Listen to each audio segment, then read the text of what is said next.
And the next step is that list of activities, which probably you've got laid out in a big, long to-do list. This is where all your to-do list things go. And I'm going to talk about that in a minute. But you want to create the day-to-day actions that will create the objective. If you get all of your objectives, that's going to create your goals. And if you get your goals, that's going to create the life of your dreams. Do you see how this all works?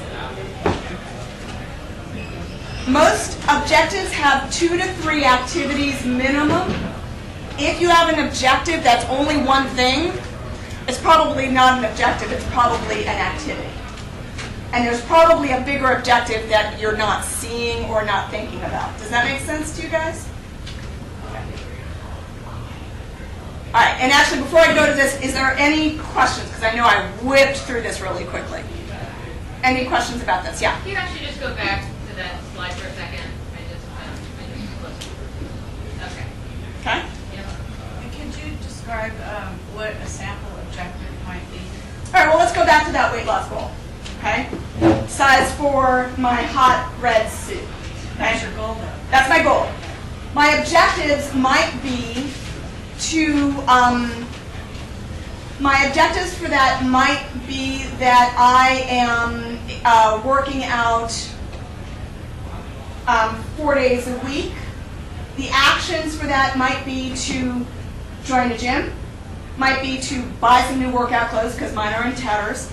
It might be to get a workout buddy. It might be to sign up for a yoga class. So those are the actions that are going to get me to that objective. If I do that objective, it's going to get me to the goal. Another objective in the weight loss goal might be to meet with the nutritionist to the sheet back here, right? So actually, the objective would be to be eating healthy 5 days a week. One of the actions might be to meet with the nutritionist. Another action might be to make a menu for the week at the beginning of each week. Another, do you get this? Okay. Questions? Do you be specific with like days and times at this point, or does that come later? That comes later. And that comes later. This is kind of your plan for the next 4 months. Okay? You want to equate objectives, perhaps, with benchmarks?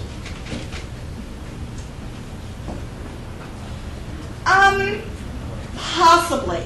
It kind of depends on what the goal is. But it needs to be, I mean, it would be a repeating benchmark, right? Because it's going to last you over the next 3 to 4 months, unless this is a project that that is ongoing. Does that make sense? Generally, benchmarks might be considered very large objectives that a combination of maybe a bunch of objectives, so it shows you that. Yeah, but your objectives probably shouldn't be more often than 2 to 3 months out anyway. So your objective is actually the goal for this entire project. That benchmark, that's what the goal is your benchmark, probably. Okay. I know there's a lot of different languaging around this stuff. I'm trying to get it as simple for you guys so that you're not, you don't use that as an excuse not to put it into action. Okay? I didn't understand it, I just can't do it. So, now that you've got your performance results description for your goal area, you want to apply that to your time map. Now, ideally, you've set up your time map so that you've got chunks of time for each project area. You need to go back to your time map. And some people do the performance results descriptions first and then do the time map. This is the way I did it because I learned about the time map before I learned about the performance results description.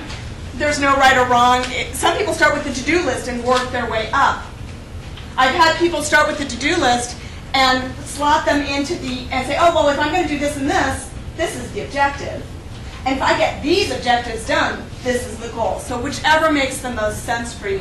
If you like to think big to little, do it that way. If you like to think little to big, do it that way. The whole point of all of this is do what works, because if it doesn't work, you ain't going to do it. So do what works for you personally. Am I doing on time? No idea. Oh, excellent. So you're going to apply the performance results description to your time map. You may need to look at your time map and say, well, geez, if I am committing to get this result, spending 30 minutes a week on it ain't going to get me there. So this is going to be your, the pigeons coming home to roost portion.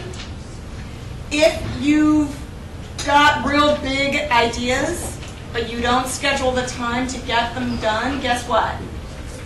You ain't going to get them done. If you've noticed in the past that you keep thinking you want to get something done and you never get it done because you never scheduled it, more likely than not. Or you scheduled it in a way in which it was okay with you for someone else to take that time. So you said, okay, I'll drive you to the airport instead of working on my book. So, whatever it is for you. So assess and adjust your time map, and I misspelled assess, it's asses. Oh my God! That's great! All right, assess and adjust your time map to reflect the PRD needs. There's a typo for you. Can tell where my head was at this morning. I won't get it yet. This is PowerPoint. That's right. Oh, when I worked in film, I was a continuity person, and so something's out of place, I see it right away. But I've never worked this program before this morning. I learned it. So, okay. One typo is not so bad. Manage your expectations, which means if you've gone through all this and you've set a goal that once you look at what it's going to take to get there, and you look at how much time you have each week to put into it, and you realize that you are being a little pie in the sky, the thing to do is to adjust your goal. Don't just say, I'm going to do the best I can. You want to set yourself up to win. You want to set yourself up so that you actually accomplish this thing that you're spending. And believe me, if you do this PRD right, it's going to take you a couple hours. If you're going to do all this work, set it up so that it works for you. Don't set it up so that you disappoint yourself. Okay?